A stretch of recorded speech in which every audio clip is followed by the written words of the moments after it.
Yeah, hi folks, my name's Katie. I am a song midwife, which is like an end-of-life companion. I am a funeral celebrant, and I'm also a death educator. And I had the pleasure of talking to Karen and Bec before, very much more based on the song midwifery role, and then more education about death and dying and all the thoughts around that.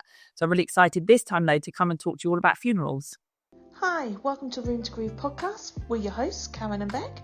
Grab yourself a cuppa, find a comfortable spot, and we'll journey through grief together.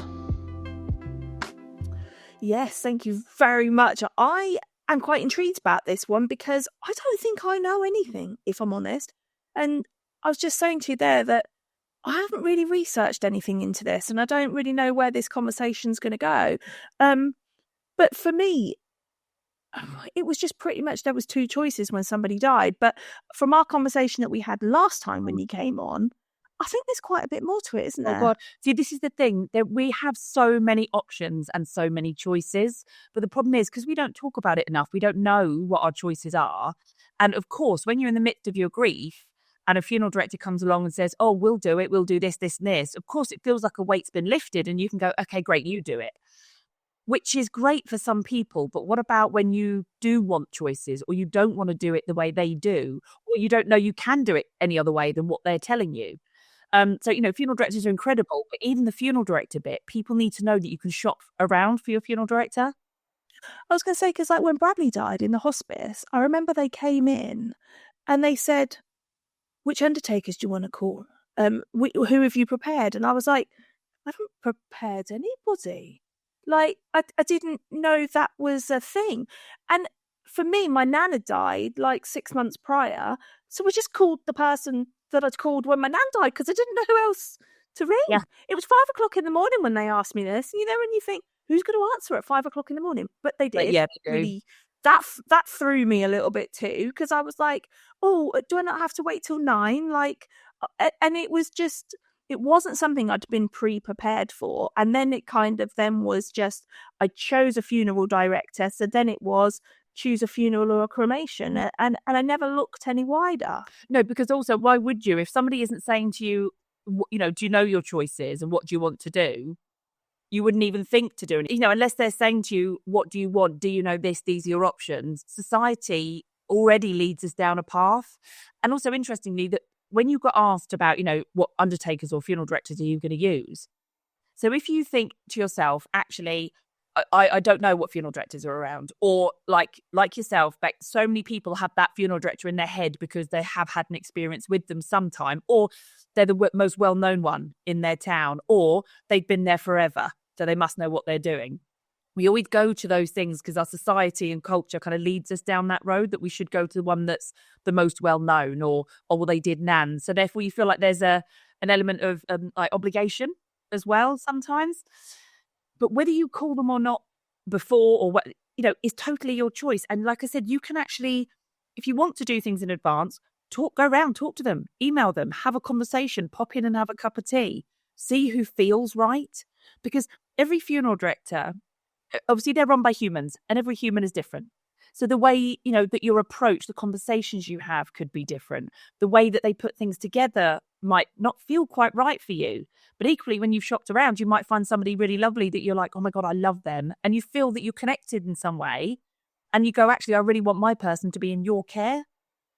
And there are so many things to find out. So just on that, sorry, I'm on a bit of a roll. Just on that note, if you're doing this in advance, or even after your person's died, but if you have capacity to do a little bit of research, there are so many things you want to find out first, like your funeral director, do they have a mortuary on site? So if you're potentially going to be sending your person into their care, is your person going to be on their premises, or are they going to be somewhere else? And if that is somewhere else, where is it? How far away? What's the situation? Who looks after your person over there, or what, Oh, I thought everybody had a mortuary on site. No, not many of them do, because obviously it costs money. And some funeral directors, because they are actually not governed either, there's no legislation about how a funeral director should run, or the equipment they should have, or the services they should offer. Now, there are organisations that funeral directors can connect to then go, look at the policies and procedures we adhere to, look how qualified we are, we've done this training. So most funeral directors are incredibly well accredited, if you see what I mean. But legally, they don't have to be. So, Right. so us, the three of us, could decide to go and set up a funeral director tomorrow in our kitchen. There's nothing stopping us. So, Wow. when we are connecting, I know.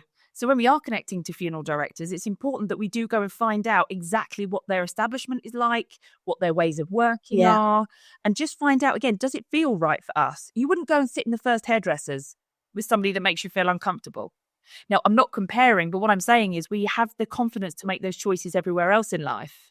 We should be empowered to do that when it comes to picking the right person to look after. And not to be fear-mongering, but I've read in the news as well a lot recently about these industrial estates that are renting out warehouses to store bodies in. I mean, I would flip my lid if that is what happened to Bradley. So this goes into the realms of pure cremation and direct cremation and the adverts that you see on telly. And this is another really important conversation that people need to have, because so many people will say things like, don't worry, I don't want the fuss, direct cremation.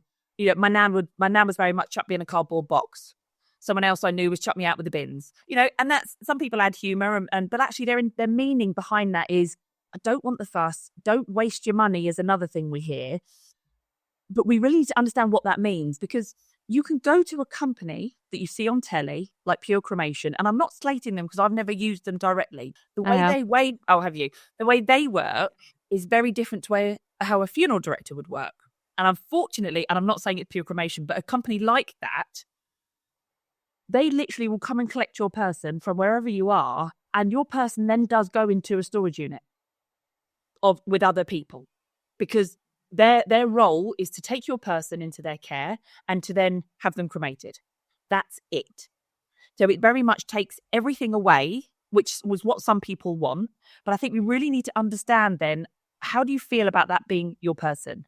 Does the person that's saying, I want a direct cremation, put me out with the bins, are they aware? Now, some people might be absolutely fine with that and go, couldn't give two hoots. I'm dead. What do I know? Or it's only my body. Or I have a deep faith and whatever's going on will look after me. So do what you want. So there's no right or wrong to it, but we must make sure we understand what we're actually agreeing to.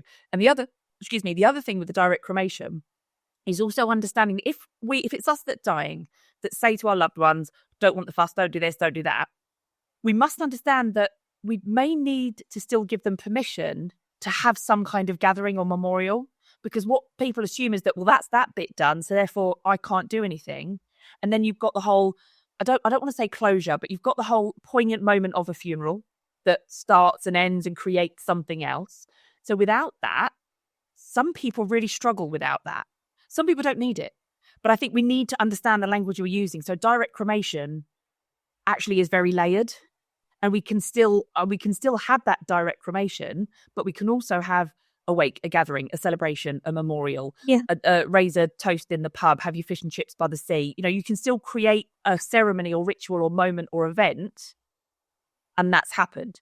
And it's worth noting that a lot of funeral directors will offer a direct cremation, but what they may offer extra, if you like, is actually more care of your person. And they will liaise with you a bit more about when the direct cremation is. You may be able to follow them down. You won't be able to go in and maybe have a service in a chapel, but you can maybe drive behind. You would know more of a specific time and crematorium and where they're going to be. So you could sit at home with your cup of tea and biscuits and have a moment, pray, meditate, shout, script, whatever it is. You're a little bit more involved. So, and the funeral directors, again, if they have the mortuaries, you know where your person is. They may then be only down the road. Do you know what I mean? So there's actually so much more to it rather than, pure cremation, you save money. Because the reality as well is what you're paying those direct cremation companies, you pay the same to a funeral director. There's not much in it. You actually, in my experience, you get a little bit more TLC for you and your person from a funeral director. With Em's funeral, it was so easy because it was a family friend. And they've 4 or 5 generations of the business. And it was a Sunday afternoon. I just rang her on a personal number and she was there within half an hour. Brilliant. She just dropped everything and came round. And I knew they looked after her so well. They kept me up to date. And they told me the trouble she was getting up to because all her glasses kept going missing. She was moving. Oh, yeah, you told them. me They about said, him, yeah. Yeah. So it was, they even offered for me, just because I said I wanted to stay with, I wanted her to be in the house one more night, and it was so diplomatic the way she did it. She said, it will still be as difficult tomorrow. She said, but let's take it today because it was so hot. And she said, if you want to stay with her, you can stay with her at our place in the controlled surroundings. And she said, that is not an issue. So I had every possible thing, everything I thought of was answered. Amazing. I was going to say the pure cremation was my in-laws, and they had already dealt with it. And I said, do you know what this entails? Have you looked at it? Yes. They said, we know exactly what it entails. That's fine by us. That's what we want to do. And I don't want anything else. Went, okay. Fair It was enough. so easy. You just got to have the conversation. That's the point. Yeah, we'd had the conversation because they gave me all the documents, and when I rang them, I thought, oh God, what's going to happen here? They're going to deny all knowledge. I was just thinking, can't be that easy. It was so easy. And at the time, I think it was when Jean, my mother-in-law, died, it was a very, very difficult time in this household. And you can imagine things were coming to a head, and they must have thought I was the most uncaring person. Because they rang, they said, would you like to know when it's been done? No, fine, thanks. And then when they brought them, they handed them over, I said, thank you. And I don't know what they expected. Say a prayer on the door. Yeah, cheers, thanks, bye. You put her in the cupboard. I had a daughter dying in a bed, like I thought, yeah, thank you, see ya. And there was, later we did have a little service for her in the churchyard, and we scattered ashes, and the other family did go and have a meal. I didn't. I had to come back to be with Emily, but something was done, and that was the choice of her family. Mm-hmm. And I think things like that, on that note, it asks the question, who is a funeral for? Is it for the person that's died, or is it for us left behind? And I think it's a balance. I think if people have had some kind of input before they died, I think it is very much about honouring their wishes as much as possible. But equally, I think it's just as important that we get out what we need from that moment, whether it's a direct cremation and a drink down the pub, whether it's a full-blown hotel affair, because you can have a funeral anywhere, but we'll cover that in a minute, or whether it's, literally something small and like, it's got to fit or feel right for you. You've got to have the experience. No one wants to have the experience. But I did a service literally yesterday where the person messaged me last night and said, oh my God, it was heartbreaking, but it felt so special. Like, it felt like something they wanted to remember. And that's the thing. It is the most hideous, awful thing, no matter who you love and what the situation is. You're having to say goodbye to somebody that you just don't want to say goodbye to. But not that it has to be done, but you're in it. So actually, let's make it something that you can carry with you, not something that you want to leave behind. For me, it was very much about honouring him and his life. Like, for me, it was, it couldn't go unnoticed. It wasn't about his death. It was about his life. And that's the other thing.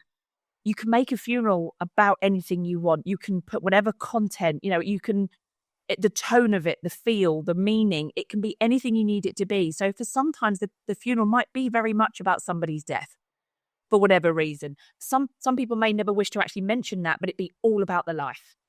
Some people want a celebration and they want it to be joyous and with laughter and smiles. But then other people will say, that doesn't feel right for my person. We need to cry. This needs to be sad. There's no right or wrong again. But this is why, again, and I think I banged on about this last time, it's so important that we have the conversations. It's so important that we ask each other. It's going to be hard. It's going to be sad. It's going to be emotional. But what else can we get out of this, if anything? What else do we want this to be? And I think it's really important as well to have those conversations and to maybe make notes and ideas. But like very much for Bradley, what we decided when we found out he was going to die, and then he died 11 and a half months later, what we decided in those first days wasn't what we ended up doing. No. And I think it's really important to know that that's okay, that you can you can change, just because you had a conversation 12 months ago, if that person changes in that space of time, then maybe it's okay to say, but we've always agreed that this is what we do. Well, yeah, that's always probably what we said we'd do for Bradley. But then when he died, he'd turned so religious that then for us, having a church service became really important, whereas it was never even an option to start off with. I think that's such a good point, Bex, as well, is because like we could all now decide what you want for your funeral, but that may be very different when it comes to our time. And exactly, examples like that with Bradley. It could be us, the person that's dying, that changes their mind, or it could be the family situation that changes. There has to be room for that fluidity, but to have conversations as and when they come up, to explore something when it comes up on EastEnders, make note of those, or make use of those opportunities in life that come up. Then actually, even if you haven't got anything in concrete, or people have changed their mind 58 times, bits of those conversations are in there. She really wanted that. No. Do you what? Remember, she changed her mind because when she saw it on Holby City, oh God, yeah, no, she didn't want that. Oh God, it was funny because then it creates part of the story. It creates part of what you're adding to it, so it can add value, these conversations, to somebody's life. And I've been there and I've seen it when people have had to make those, hideously hard decisions with nothing to go on. They are literally going in completely blind. They're already knocked by grief. They're already in this pit. And yet then to try and be asked all these questions for things that they know nothing about, it adds pressure, stress, it adds guilt. I should know. Why don't I know? It adds so many other layers to this already, I can swear, can't I, shitty situation, that actually we need to do it for ourselves sooner. It's going to be hard now, but it is so much harder afterwards. Because then there's the ongoing thing afterwards when it's all over. Did you do the right thing? Why didn't you do this? Why didn't you do that? And that will take all that away. Well, there'll still be some of it there, but it will take the majority of the issues away. Yeah. I think grief by its very nature comes with all those really icky feelings, guilt, shame, regret. It naturally just comes with it. Even if you have ticked every box you could possibly tick, practically and spiritually and emotionally and mentally, you feel you've covered every base. Grief will trudge up that self-doubt. It will trudge up every ounce of self-loathing. It does all of that and more. So if we can open ourselves to the fact that this is going to be one of the hideous things we ever go through, why would we not give ourselves a little bit in the locker? Just a little bit of empowerment and information or knowledge, even if it is literally, I say to people, even if it's a Post-it, write 3 things down on a Post-it note of things you do or don't want at some kind of funeral or your death. Give your people just that little Post-it of no flowers, Buddy Holly music, and don't invite my nan or something. It could be as humorous as it is serious, but those 3 things, you at least when you walk into that situation can go, I've got something. And it can build from there. Yeah, exactly. You've got something to start with, and that is the hardest part. Like you said, Bec, when you got that phone call, who have you called? When are they? It's just so much, and then you've got to try and answer a million questions. And then when the funeral directors come and they just give you, it's like, I was choosing some carpets this morning and it was very much the same. They came with all these books that just got laid on the desk, and it was like, choose, what type of coffin do you want? Oh, I don't know. What colour handles? What material? I don't know. And why would you know? But this is also, if we do this stuff sooner, we can have an idea of what is available to us in death as well as life. So, it's to know that there are options is really the biggest thing. But this is what I'm saying, like I said earlier on in the beginning, that's why it's important to shop around. Because the way that funeral director works and the services they create, if that doesn't feel quite right and you're not quite getting, actually, that's lovely, but it just doesn't, just not, go next door, go down the road, go to a whole other town. That maybe you want somebody that's female-led. Maybe you want somewhere that is, that has a family history. Maybe you want a big corporate company. Maybe you want a small independent. All of those will work differently. So it's really important as well that we know that, and we know that there is choice first off. Also, it's worth people knowing you don't even have to use a funeral director. There is no legal requirement to use one at all. So who else can you call? This depends. I think we touched on this last time. You can keep your person at home. And if you can get the paperwork done in time, that's what causes the issue in this country in particular. If you've got the death certificate, you can call up the crematorium, for example, and say, I want to bring my person, I want to book this slot. If you've got the paperwork, you could literally put them in the car.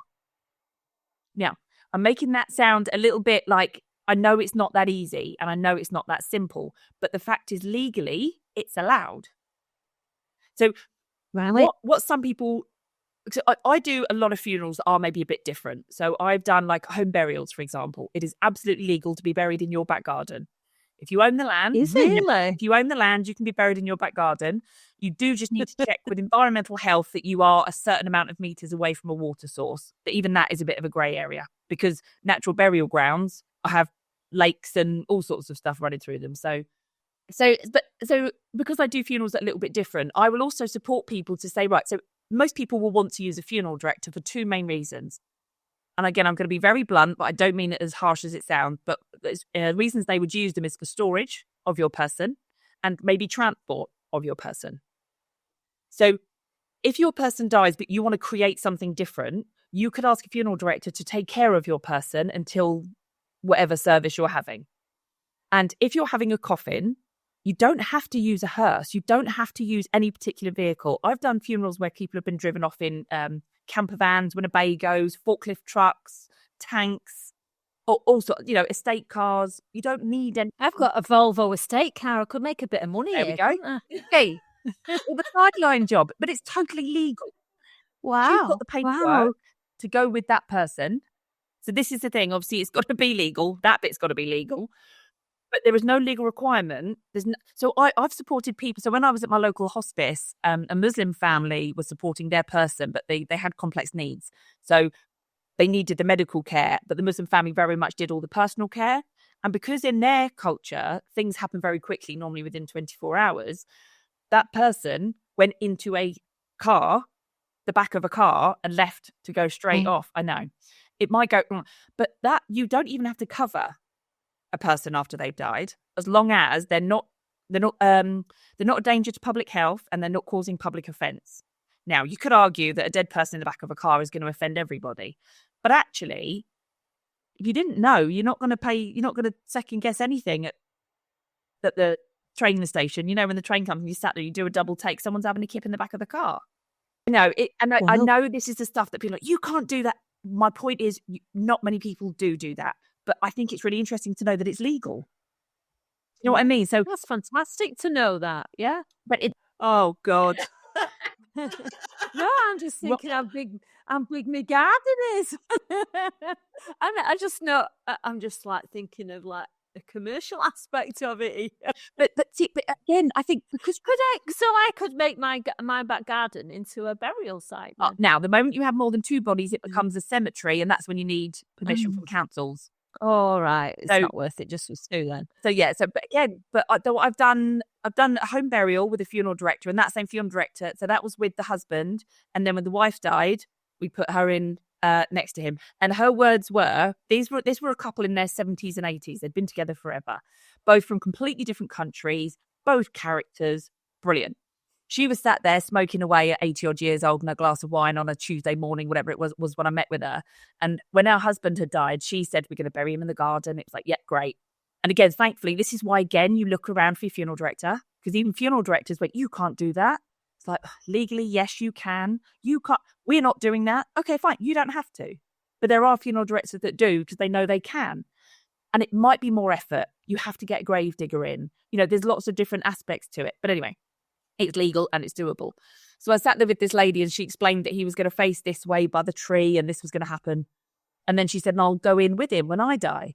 And I said, okay. I said, well, so how's that going to work? And she said, well, darling, she said, I like to be on top in life, not in death. So she did. So she went next to him. It's like, brilliant and totally allowed. Amazing. The landowner's permission. That's the thing. And like I said, there is a bit of environmental health with water. I'm not too sure of the ins and outs, but as long as you're a certain amount. And why do you have to have a grave digger? Why can't you just dig it yourself? Why can't it just be so many dimensions? Well, you could, but it's a lot of effort. Okay. It's a lot of effort to go. And also you need to make sure it is the correct dimensions and it is 6 feet. And the reason it has to be 6 feet in land like that is because of the old, like, goes back to the days of the plague. And this is why we had the 2 meter distance in COVID, because they deemed that 6 feet was enough distance from disease. So it was, you could catch it. So that's why people are 6 feet under. That is because of you're deemed far enough away. And that's why we had the 2 meter rule for COVID. And just on the note of burials, the other option, if you obviously, there are lots of burial grounds or cemeteries. A lot of churches are already full, but there are other kind of little plots of land being set up. You also have natural burial grounds. So natural burial grounds, there's more of them than you may realise. They're very much like meadow field, just mostly beautiful, stunning places of just lots of greenery that basically when somebody is buried, they're only 4 feet under. And that's to do with the natural science, decomposition, chemical reaction of whatever in the body and the soil at 4 feet instead of 6 feet. And the other thing, if you're in a natural burial ground, is that you would have to be buried in ideally natural clothing. You probably wouldn't be embalmed. That's another conversation. And your coffin or your shroud, because you don't have to be in a coffin, you could have a shroud, has got to be all natural. What's a shroud? Like a blanket. Oh, okay. So you'd be like almost swaddled. And there's kind of a lovely way to do it. And shrouds would normally be made of wool. So obviously they're all natural fibres. So if you don't want a coffin, you could be wearing a shroud. So, for example, in a natural burial ground, if you had a wooden coffin, it wouldn't necessarily be varnished. You wouldn't have the plastic handles. Do you know what I mean? It would be all natural. And every burial ground is slightly different. Some will have like a wooden marker. Others you can put benches. Some of them have nothing at all. Some of them you have a tree. So, it's it's literally just a big field. You still go to this field. Yeah, it's all the mourners still go and you lower it in and you watch That's what I would want. Yeah. So, and it's all, it's public walkways, it's open space. So you can come and go and see your person as you please. Be able to work out, everything's obviously plotted in the sense of like coordinates. So you would know sort of where your person is. And I think then obviously you'd know your person was by that tree or that view. You'd know where they were if they didn't have a marker. Is that the same with woodland burials? They work in the same way as sort of natural burials? Yeah, because woodland burial was always what my choice was. I just like trees. Yeah. Weirdo. No. But so many people get so much comfort. I do from nature. And actually, the idea of going back to the earth and, nourishing the earth as the earth has nourished us is that kind of idea. It's that cycle of life, which is really resonates with some people. That's almost like a faith, isn't it? So, that. Yeah. The only thing for me is I have a huge fear of spiders. So I've always said I didn't want to be buried. So I kind of want a woodland burial, but with my ashes instead. And I don't know whether that's a thing. Yeah, you can do that. You can have your ashes interned. So you can be cremated and then have your ashes interned. Similar thing though, it has to be done like you can't just rock up and, tip you up somewhere. So if you want to that's the other thing. So ashes, if you want to spread ashes anywhere like council owned, you have to have permission. No one ever does so, do they? Everyone goes to the seaside and scatters ashes without asking, don't they? No, the seaside's fine because it's like a public place. But if you want to go to like your local park, so I had a lady in the town where I live and she wanted her ashes scattered in one of the trees in the park because that's where she spent time with her grandkids. And I was like, well, technically you need to call the council. So whether she did or not, I don't know. The family had her own little private, I think they just had a little picnic and just, while they were having their cups of tea out of their little flask, and there she went. So, but it happened. That's the most awful thing to do, I've only ever had to do it once, and I was 19, and I was given my great auntie's ashes in a thing and told to scatter them, and they just came back all over me. It was the most horrific thing. Like, it was awful, absolutely awful. And I've never been to one or been involved since. It was horrid. Left a permanent scar. It is something that does need, I think, a lot more thought than most people realise. You think, I'll just get into the sea, but you've got to stand in the right direction and all that. So, yeah. So what choices we have? So we have a burial, a cremation, or a natural burial in a meadow or a woodland. What else is there we can choose? At the moment, there's also, and I don't know too much about the ins and outs, but it's definitely something for people to Google, where they do, it's called resumation. So it's basically like water cremation. So it's supposed to be better than normal. Oh, I've seen that. Yeah, so I believe the Co-op Funeral Care Company, which are a big corporate company, but they are kind of like monopolised that and are some of the first funeral directors to be doing it, I believe. But it is not something that is still happening. It's not something that's happening yet, like nationally. Right. Do you know what I mean? But it is there. The other thing that people are working on is body composting. So it's very much the body literally going into soil. Now, this is how I spend my fun weekends. I went to the education weekend of the British Institute of Funeral Directors a couple of years ago. And it was fascinating. It was seminars, it was embalming. Well, maybe we'll come on to that in a minute. It was embalming. And so there were actual bodies embalmed through different chemicals with different parts of the process to see what the body was like. Fascinating. And there was some guys there basically talking about, the only way I can describe it is like magic soil. So what happens is they're creating at the moment these kind of capsules with this magic soil that we will go in when we die. And then our body, similar to the natural burial, but quicker and much more efficient, our body will decompose with this magic soil. And the magic soil basically turns us into nothing. So what bone and everything. So what happens is that all they do with that soil is then cleanse it, but put it through the whatever to put it back out and put another person in and job. Aren't you put in with like straw or something like that? I've seen them. They stack them all. They stack everybody up and then they all decompose in like. Well, this is the thing. So there's lots of different versions of it with different people and science doing different things. So again, it's not something that is widely used in this country. It's not used at all at the moment in this country, but it's happening. There's also where people want their ashes put into different kind of pods, mushroom stuff, tree stuff. So there's lots of stuff happening, but it's not necessarily accessible. And also it's expensive. This is the other thing at the moment. So legally as well, you can be buried at sea, but there's only 5 places in the UK that do it. And it is, again, ridiculously expensive and is a very wordy, legal, expensive process, but it's doable. The only thing that pretty much is illegal is a Viking burial. You can't send you out on fire at sea. But other than that, there are actually many options. But our society, the easiest and the cheapest, although none of it's particularly cheap, is either burial or cremation. Well, I'd still not change my mind. I still want to be stuffed. Yeah. But I've changed my mind. I don't want to be next to the fireplace now. No. Oh, okay. No, I want to be on the roof of my house in Spain because I've just had my roof tiled and I want my money's worth out of it. I want to get years out of it. So I might need some sort of protection from the sun, but... So I'm going to say it's bloody hot up there on the roof of our house. Maybe embalming would do that. So embalming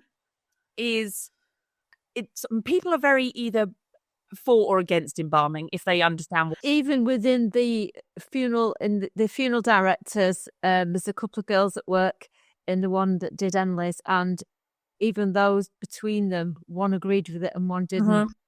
Yeah. So we was going to go in and do a whole film, do a little mini film within the undertakers. All sat around the desk, and we just were trying to sort out a team to go in and help us. Yeah. But when Bradley died, I said to my friend, people can go and visit him if they want. I chose not to, but that was from past experiences where I've visited people that have died, and for me, I just wished I hadn't. So with Bradley, I'd already sat with him for hours after he died. I'd felt like I spent a good 9-10 hours with him while we were waiting for the undertakers. So, just me and him and his dad. So that was nice. I didn't feel like I needed to go again. But I'd said to his friends and to my friends, if anybody wants to go, that offer is there. And my friend texted me and she was like, did you have him embalmed? And I was like, I don't even know what that means. And she was like, well, then how can you go and visit him? And I was like, I don't know. We were just told we could. So I don't understand. So can you explain all of that to me? You explain it properly for us. Embalming, I think it's worth mentioning, is a real art. It is a proper skill, and any embalmers have gone through incredible training, and they pride themselves on the work that they do. So I'm not slating embalming. I'm not pro or anti it. But embalming, I believe, in some situations is an unnecessary process. So what it essentially is, and again, I'm not going to insult the actual embalmers by trying to, explain it technically, but it's essentially where you swap the blood for chemicals. And what those chemicals do then is preserve the body. So it slows down the decomposition process. Now, at this education weekend, we were at a medical university, and it is a university that obviously training. So surgically, what they use are people that have died and their bodies are embalmed, but they're embalmed, the fluid and chemicals that they're embalmed with means that they can use the bodies for years. So a body might be used might be used for brain whatever their module on brain stuff is, and then they'll go to heart, and then they'll go to lungs and to kidneys. So these bodies get to be used for medical science in the most amazing ways and do incredible things. Like, we couldn't have the science that we have if we didn't have those bodies. So the fact that we can embalm them and use bodies for the greater good, and people have been, I guess, kind enough, and willing to donate their bodies, is an incredible thing. So anyway, so those bodies can be embalmed for a long period of time. Now, there are three main reasons bodies are embalmed, and it's for protection, so infection, preservation, to delay the decomposition process, to preserve the body for longer, and presentation. So it changes, to change the way people look. Now, again, embalmers do feel that it is a necessary process and everybody should be embalmed because people look better when they're dead. I would argue against that personally, because I believe, and my feelings about seeing a dead person is that seeing somebody dead, I find actually supports my feelings, my grief, my experience. Some people don't want that, and actually they would rather have their person looking more like they're asleep and not dead. No right or wrong here, but this is what embalming does. It changes the way people look. Now, if there is hideous infection, COVID, I can totally understand why bodies are embalmed, because it's like a public health crisis, that we need to be kept safe. If you have somebody that is traveling over from the army, that's in the military or the other side of the world, or, people are on holiday, you might want to embalm a body for the preservation, so that if they are really adamant they want to see that person, or that person that's died, that they would want to be seen or have that person come see them, you may then embalm, because it actually delays the process and allows that time. If somebody has had a particular illness that has really changed the way they look to the point where it's quite traumatic, or they've been in an accident, then again, embalming might be suitable. The only time embalming is legal from this country is if a body is being repatriated. So if a body dies elsewhere, like in Spain, legally the UK requires a body to be embalmed before it comes in the country. And I understand that, again, infection and travel and all sorts of stuff. Not every country is the same. So again, different countries will have different rules. But other than that, I don't think bodies need to be embalmed, because in your situation, like with Bradley, if this is again another important question. Funeral directors, if they have a mortuary and your person is in the mortuary, they will be kept cold, which delays the decomposition process. And normally you can see somebody a couple of weeks after they've died. Now, it does depend on why they died, their illness, what state their body was in when they died. Do you know what I mean? It does. There are lots of things to think about. Now, embalmers will hate me saying that, because they'll be like, no, you can't, keeping them cold. That's a really silly comment. No, it's true. Most funeral directors, like especially the small independents, they don't have embalmers on staff. So actually they have mortuaries to do the same thing. And embalming is not necessarily something that is always talked about, and unfortunately sometimes is presumed.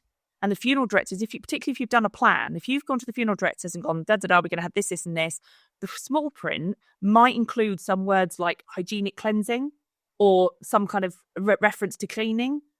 And this is something that has changed, because this was a big issue a few years back. So most funeral directors should actually very clearly state what it is, because if you don't know and you saw that your person was going to be hygienically cleansed or cleaned, you go, well, yeah, of course, without realising that actually that means embalming. Right. Because hygienically cleansed means that obviously they're going to get rid of any infection. And again, I feel it's also quite expensive, isn't it? Yeah, it can be. And again, I don't know the cost, but it can add on a good couple of £100, if not more, to a situation that you might not need it for. But, I'm not saying it doesn't have a place. It absolutely does. But in the conversations I've had with embalmers, bearing in mind, I sit with a lot of people that are having mostly not traumatic death.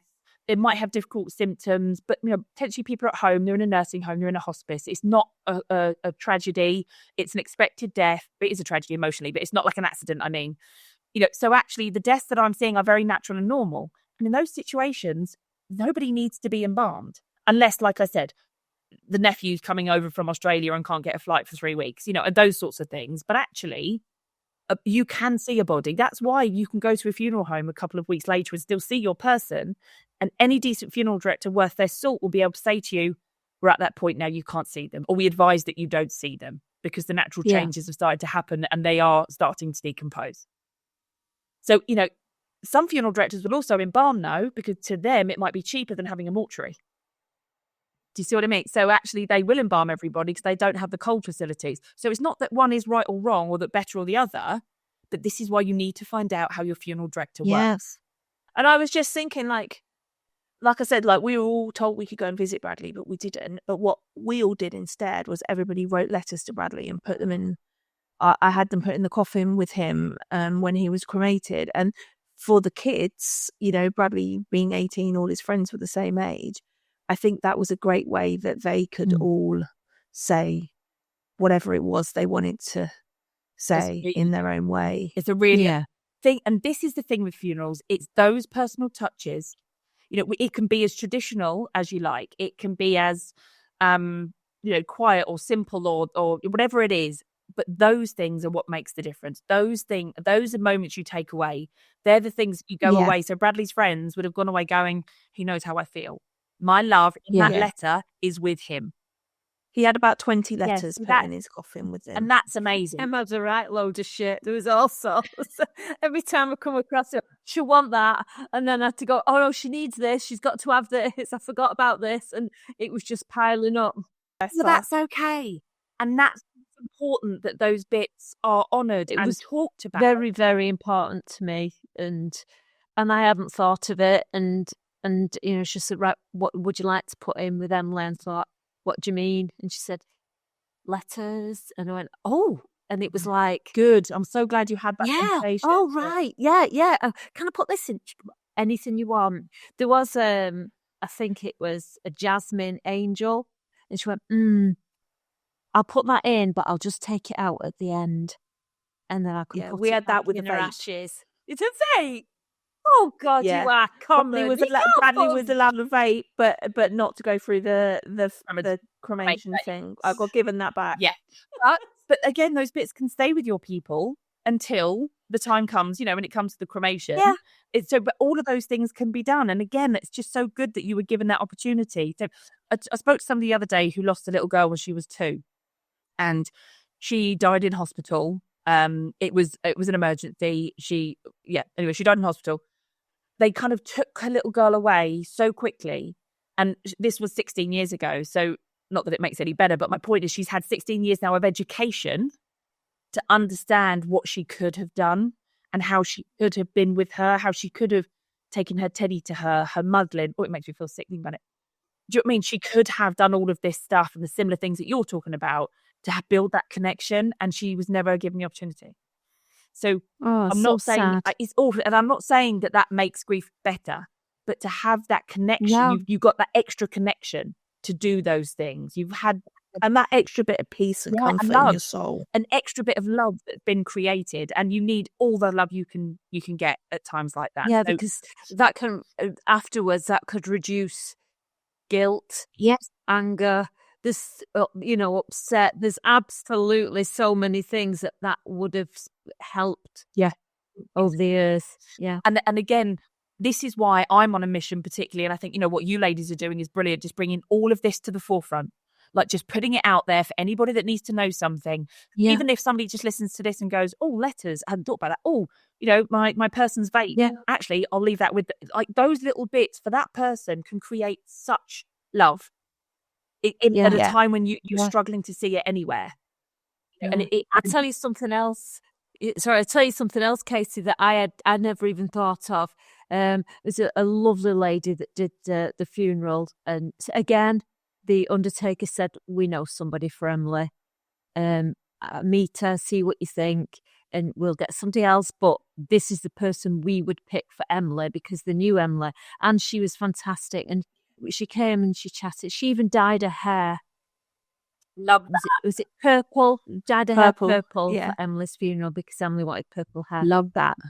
And she said to me, she said, right, would you like a memory table?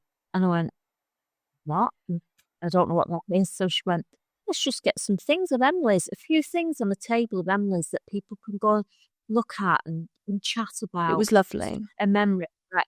The memory table, we actually needed a van. Right. Memory, 6 tables, a great big massive. It was on a stage. It filled this stage. It was huge. Every time I thought, I've got to take that. Well, I can't take that without that. So basically, what didn't go in Emily's coffin went on the memory tables. Amazing. Her wigs, her hats, you know, their artwork, everything. And that's what it's about.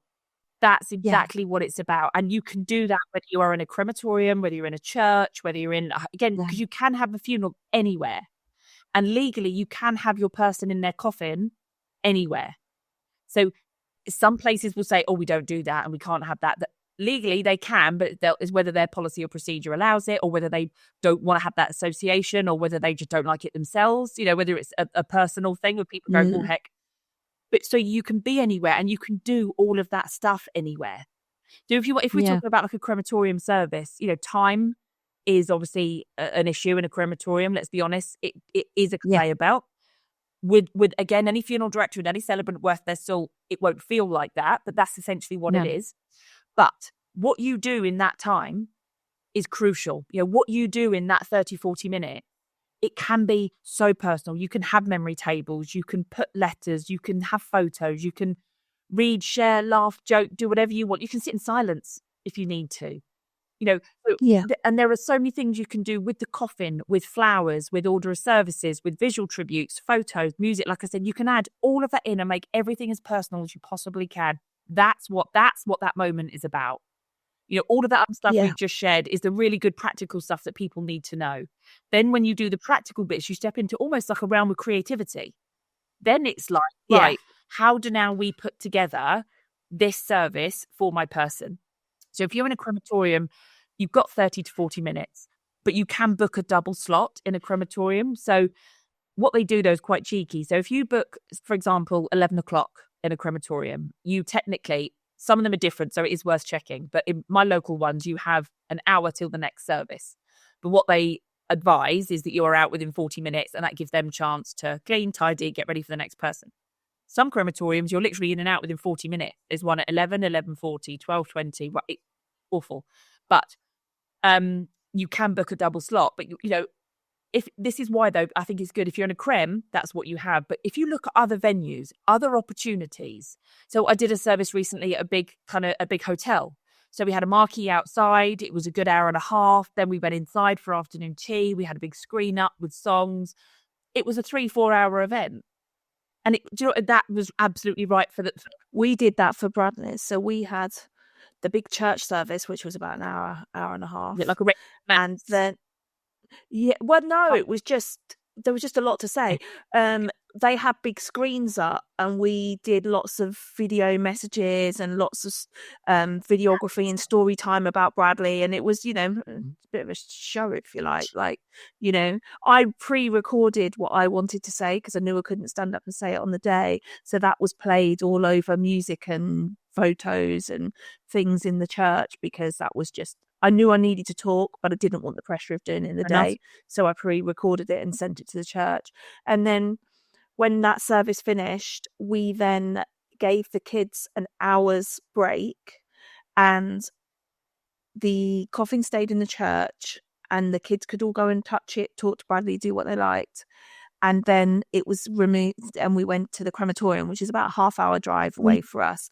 But those kids that didn't want to stay in the church, that were going to the crematorium, some of them went to McDonald's because that was like Bradley's favourite thing, and they went and got themselves some food. And for us, it was a really, really intense in the church for the kids, and then it gave them a bit of time out just to cope with it and focus.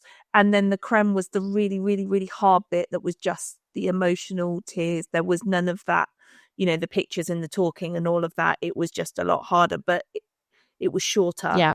And then we went on to kind of have the, you know, the sort of celebration and the food afterwards, if you like, to remember Bradley. You know, but that's kind of how we did it. And they said to us, you know, your creme's like 2 hours after your church service. And I was like, but that's what I want. Like, it's too much. Yeah. It's too much for everybody. Like, you know, Bradley's friends are kids.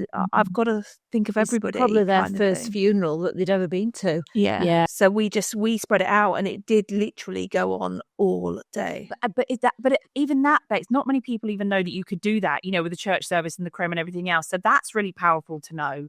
It's like people need to know you don't have to do this like the textbook way of doing it. And actually, you know, when I say textbook, that a lot of people want textbook because that's how they need to process, and it needs to be done maybe quite quickly, quite succinctly. And actually, the idea of not dragging it out, they might consider it to be dragging it out over the day. Yeah. So people just need to know that if that feels right, well, it should just feel right. That's the thing. Do what feels right. If it feels right to go to the creme and you have that, and that's what you want, that's what they want, and you can leave there going, okay, I can go and have a pint now, or I can go and have a cup of tea and a bit of cake. It needs to feel right. There are very few, if hardly any at all, legalities to how you do a funeral. Like I said, you can use any vehicle. You can actually go to any venue. You can have any type of music. I did a service for a 77-year-old lady who had all Iron Maiden. Do you know what I mean? Like, it's got to be right for the character. A young lad, Guns N' Roses. He absolutely adored Guns N' Roses. It's got to reflect the person. And this is why it goes back to, like I said earlier, is about the person or those left behind. It needs to be what they want and what you need. Now, if your person, this 77-year-old lady with Iron Maiden, if they'd have had something in a church and had this big old religious service, that would have felt all wrong. So they're leaving there going, I've got nothing from that. If anything, I feel worse because that wasn't my person at all. Yeah. When I met the church, our local church agreed to do Emily's, we could use the church to do Emily's service because I think there was like 350, 400 people that went. So I said, it's not religious. She went, no, I understand that. And I said, we may swear. Emily swore. She went, I understand that. She said, I'll look the other way. Brilliant. I won't hear that bit. And she said, whatever you need to do. And I said, I don't want it about God. It's not about God. It's about Emily and Emily's life. It's not about her illness. It is about her life. I said, we want Taylor Swift as loud as we can possibly have it. And that's what we want. And that's what we did. And it was lovely. It was really nice. And again, it was her. Yeah. It was her. We put right at the end. I hadn't even planned this, and because you can't think of everything. No. And when they turned up with Emily in the car and was all walking out, and I said, I don't know whether to wear one of Emily's hats. And she said, go and get them. Would you like them on the coffin? Oh, yeah. And that was right at the last minute. They were still thinking of things. And they were marvellous. They really were. I wish I'd filmed Bradley's. That's my thing that I didn't do. And I know that sounds a really silly thing to say. No, it doesn't. But that's what I wish I'd done and I didn't. I know. And you came to me and you said, would you like me to do a little bit of filming and all that? Yeah, because I thought I'd rather say yes. I don't have to look at it. Exactly that. It's like a picture of them in the coffin. I do have a picture of Emily in her coffin. And it's there. I know if I do get the strength some days to look at it, I will look at it. I'm not going to cry. But it's there. Because imagine if you didn't take it. Yeah. Well, when I came to Emily's, it was 3 weeks after Bradley's. And I just remember thinking, this is my biggest regret that I didn't do. And I remember I started to take some pictures and some people were looking at me like I was a bit weird. And I was like, okay, yeah, not everyone's on my wavelength here. So everyone had just buried their son 3 weeks previous. No. Society still tells us that that's not appropriate or that, that that's wrong or insensitive. Whereas actually, like I said in the very beginning, a funeral, a service, a memorial, whatever you want to call it, whatever you're having for your person, it can and should be something you want to remember. So actually, thanks to modern day, you can, in a creme now, obviously you've got the webcast and it can all be filmed. Yeah. It can all be there. And exactly that reason, a lot of people I know will get it, but never watch it. But it's just there if they want to. But there's nothing to stop you saying, I would really love to remember this moment. Those flowers are stunning. And do you know what? This person meant so much to me. And that's exactly what I thought at Emily's funeral. The flowers were stunning. Yeah. They were purple and black. Yeah. She had a beautiful gloss black coffin with all these flowers on it that were purple and black. And it just looked stunning. And I just thought you need to remember that in all its, all its depth, kind of for everything that it represented, that it was. Yeah. Yeah. Yeah. I've never ever seen flowers as beautiful as those. There was her colours, which was red, black, and purple, and that's what we said for people to wear. We asked people to wear red, black, and purple, which is another great way to personalise the whole thing. add colour into the flowers, the coffin, people's outfits, and actually I've seen all sorts of wonderful stuff on coffins. If it's not flowers, it could be people's hats or their trinkets or teddies or, people have all bought something. I've seen vegetables, people's boots. I've seen some gorgeous floral tributes made like in boots, in golf bags, in tent, like carrying gear, like all sorts of stuff. You can do anything. So it doesn't have to be a floral tribute. You don't have to have any flowers at all. You can do anything you need and want to do and have it on top of the coffin, around the coffin, at the bottom, like anywhere. You can add all of those personal things wherever you are to be on or around your person as well. I had a betting slip on my dad's. Because I remember it from my granddad's, and on my granddad's, I remember the priest at the end. It was Catholic service as well, and he leant on the coffin, and he got a paper out with Sporting Life, and he put that down, and he had a betting slip and a pint of lager, and he put it there with a little pen from William Hill's, and he put it there. And everybody loved it. It was brilliant. Because again, it was so them. That's their character. That's their nature. That's what you're celebrating. And I've done, many a drink. I've done it where, we poured a pint at the beginning. Someone got up to do a talk. It was all much, so they drank the pint and everybody laughed. Someone said, "Don't worry, I've got something else." They pulled a little short bottle out of the. You can do all of that, and it's all okay.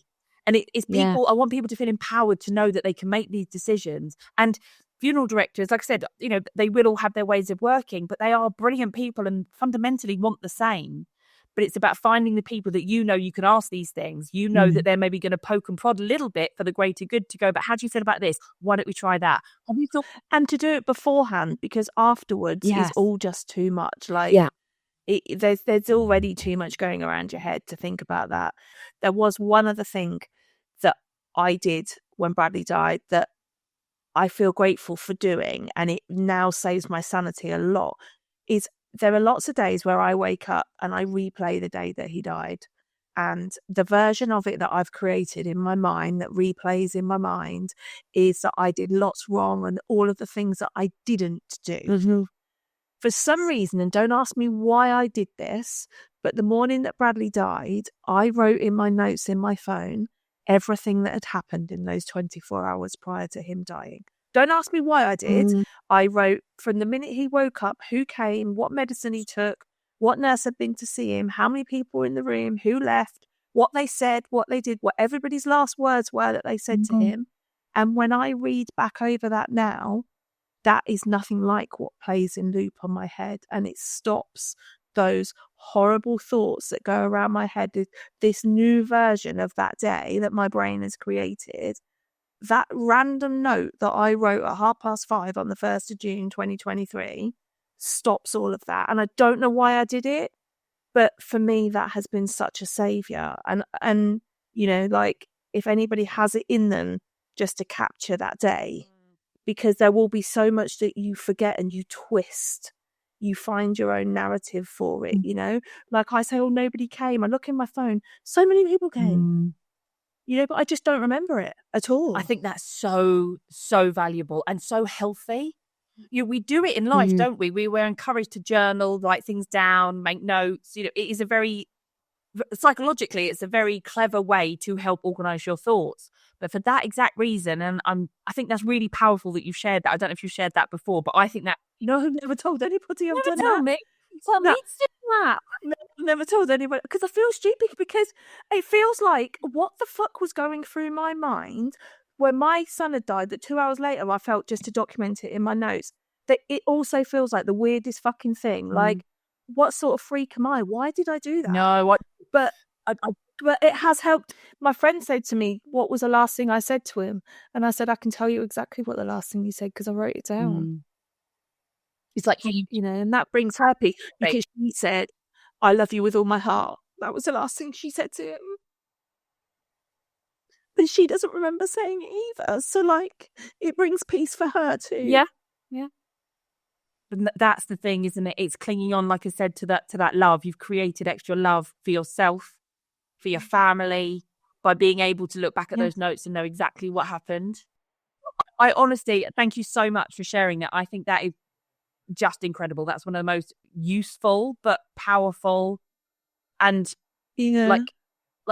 and I think for you guys to have experienced the loss that you have and to now be doing what you do, and to also to have the ability even now to recognize how helpful that is for you, that's huge for other people that maybe are going through grief, maybe with similar situations, particularly losing a child, whatever their grief is, but to know that that is an option, to go, oh, I could actually write that stuff down. What I think you've done, and this is what we don't do enough in society, you've given people permission to write down their thoughts. That's what you've done. And that's huge. Yeah. Like that is because we think, oh, we shouldn't, I won't bother. That's silly. Everything you've just said, people think I'm nuts. I don't know why I've never told anyone I've ever done it. I'm so glad you have. Thank you. Even if you never use it, it's there. But I do use it because I have to, because at those 3:00 a.m. wake ups when your brain is taking you to dangerous places, I have to ground myself with it and be like, that's not reality. This is a reality. Yeah. But there's so much more that I wanted to cover. Oh, no. And we have been chopsing for ages. Well, maybe we do funeral part 2, and then we cover more of the details of a service. So next time when we talk about kind of the more details, if we talk about things like coffins, the handles on a coffin are useless. I know. My brother found out that the hard way when he was carrying carrying Bradley, and he said to me, I broke it, Bec. He said, I'm so sorry. Did Bradley have a wicker coffin or a wooden coffin? Or No, he had, I think my brother said, he said, I don't mean to upset you. He said, but it was the cheapest, crappiest thing. He was like, and Bradley's so heavy. He said, I really struggled and I thought it was going to fall apart.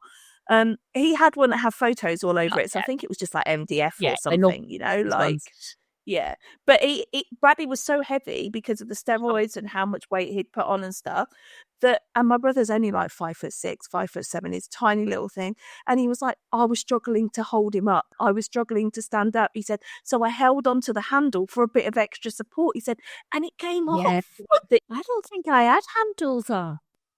But it's just food for thought, isn't it? And it's just that awareness, and that, it plants a little seed that people can think about, over time, and just to know that, when they find themselves in that situation, I remember I might have had a few choices. And choice. That's just know you have choice. That's the underlying thing. Everything else can feel like a minefield, but no, you always have choice. So ask the questions and which I definitely didn't feel like at the time, that I didn't know I had choices. Yeah. And so, that's why we're doing this. But again, that goes back to the thing again, that to talk about it beforehand, when you're in a conversation, you're more able to make decisions. Exactly like you said, Bex, after the fact, you can't remember. Grief doesn't allow you to remember. That bit is gone. So if we've done all this, we've written some notes, we've got a little notebook, or we've got leaflets coming out of our ears, that's when you get something to sit down and go, right, okay, I've got choice. Yeah. Right, well, I'm going to go and organise my stuff in now. So now I've got all my ideas. Thank you very much. Brilliant. Thank you. Right, then. Yeah, thank you. So until next time, what have we got to do? Grab yourself a cuppa. Find a comfortable spot. And we'll journey through grief together. Thank you. Thank you, Katen.